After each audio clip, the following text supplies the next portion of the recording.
7 beses akong nagtimpi. Pero ngayon, itatambak ko lahat ng hugasin, kaldero, plato, lahat. Para maramdaman nyo naman at dapat lang sa inyo to.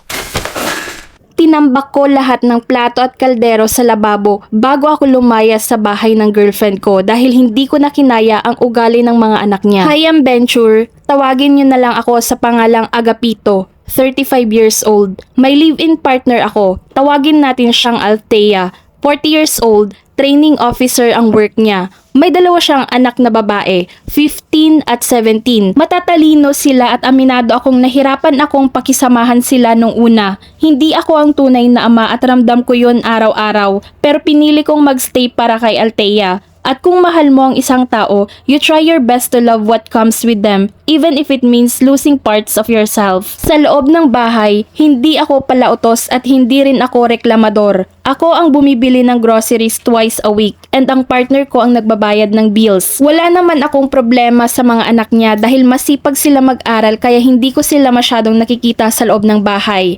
May maliliit na bagay lang na hindi ko natiis sa mga anak niya. Mag-o-order sila ng pagkain gamit ang pera ko. Tapos wala para sa akin. Tatawa sila sa harap ko na parang wala lang ako. Sinasadya nilang tambakan ng maraming hugasin sa lababo pag nasa work ang mama nila at biglang aalis. Kaya ang ending, ako ang naghuhugas nun. 7 times. 7 beses nilang ginawa sa akin yon. At nung 8 beses na, sumuko na ako sa ugali nila. Galing ako ng work at pagpasok ko sa bahay, nakita ko ang mga anak ni Althea na nanonood ng Netflix. Sakto, may sahod ako nung araw na yon. Sabi ko, labas tayo, treat ko.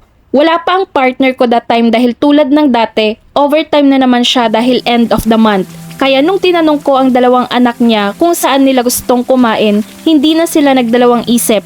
Crabs and crack agad ang sagot. Sinabihan ko sila na hintayin ako saglit dahil maliligo lang ako. Bago ako pumasok sa banyo, malinaw ang bilin ko. Kung hindi nyo ako mahintay, kunin nyo na lang yung ATM ko dyan. Order whatever you want. Just make sure may pagkain ako. Baby back ribs at sisig di Kapampangan lang. Okay na. Simple at specific. Hindi mahirap intindihin yon. May allergy pa ako sa seafood minsan, kaya malinaw na malinaw yon sa kanila. Kapag pagod ako galing work, medyo natatagalan talaga ako sa banyo dahil nakaka-relax sa akin ang hot shower. Kaya halos 2 oras ako bago natapos maligo. Paglabas ko ng banyo, wala na sila. Hindi ko na pinansin dahil inisip ko, hindi na nila ako mahintay sa tagal ko sa banyo. Hinintay ko na lang sila habang nanonood ako ng Netflix. Isang episode pa lang ang natapos ko, narinig kong may nagbukas na ng pinto. Ang 2 anak ng girlfriend ko may dalang 3 malaking paper bag. Excited pa sila habang nilalapag sa mesa. Mixed seafood platter, scallops platter, 6 na rice at 2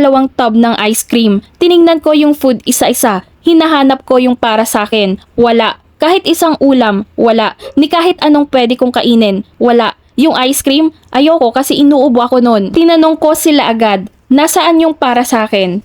Nagtinginan lang sila at sinabing nakalimutan daw. Kaya nagchat ako sa girlfriend ko. Sinabihan ko siyang bilhan ako ng pagkain pag uwi niya dahil yung mga anak niyang nilibre ko, wala man lang binili para sa akin. Ang reply ng girlfriend ko, may pagkain naman sa bahay, magluto ka na lang. Sinadya nila ata yun para inisin ako. Tahimik lang akong lumabas at bumili ng kwek-kwek sa may kanto.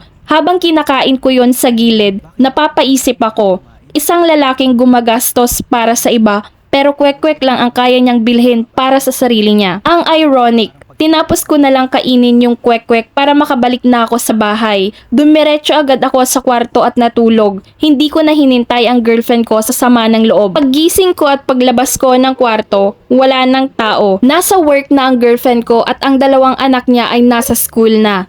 Inayos ko lahat ng gamit ko sa maleta. At tinambak ko lahat ng pinggan, kaldero, kutsara at baso sa lababo. Yung mga malilinis nilang damit, tinambak ko lahat sa laundry basket. Para kahit papaano, maramdaman nila yung ginawa nila na matagal ko nang nilulunok. Kinuha ko na lahat ng mga gamit ko at nag-book ng Grab at umalis sa bahay nila. Hindi ako nagpaalam. Lumayas na ako sa bahay na hindi ako pinapahalagahan. Alam kong hahanapin nila ako. Kaya bago pa mangyari yon, binenta ko yung phone ko sa isa kong friend. Tinanggal ko yung SIM at nilagay ko sa wallet ko. Gumawa ako ng dummy Facebook account. Yun ang ginagamit ko ngayon. Yung totoong account ko, deactivated na muna for the meantime. Hindi ko na kayang tiisin ang ugali ng dalawa niyang anak at hindi sinusuway ng girlfriend ko. 3 babae sa isang bubong at isang lalaking laging huli sa listahan. Hindi ko sila iniwan dahil galit ako. Umalis ako dahil napagod na ako. Hindi ako background character sa sarili kong pera.